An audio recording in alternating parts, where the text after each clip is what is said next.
Assalomu alaykum qadrli kuzatuvchilar. Bugun sizlar bilan ko'pchilikdan kelib tushayotgan savol, mensik yirtilishini operatsiya qildirish kerakmi yoki konservativ usulda davolash kerakmi degan savolga javob bermoqchiman. Mensik yirtilishi, xo'sh, mensik haqida gaplashadigan bo'lsak, mensik bu tizza bo'g'imidagi yarim oysimon shaklidagi tog'ay. U ko'pincha yiqilgan vaqtda, tizzani kuchli qayrib olgan vaqtda yoki tizzaga kuchli bosim bo'lgan vaqtida yirtiladi. Mensik yirtilishining belgilari, ularga shish bo'lishi mumkin, kuchli og'riq bo'lishi mumkin, tizzani bukkan vaqtida qirsillagan ovoz eshitilishi mumkin. Mensik yirtilishi ikki xil usulda davolanadi: konservativ usulda, operativ usulda. Mensik yirtilishini operativ usulga ko'rsatma mensikda 5 mm dan yuqori bo'lgan yirtilish yoki ma'lum bir qismining uzilishi.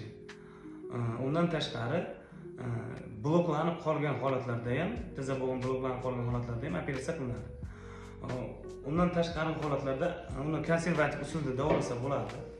Buni ko'pincha dori-darmon, fizioterapiya va reabilitatsiya usulida davolasa bo'ladi.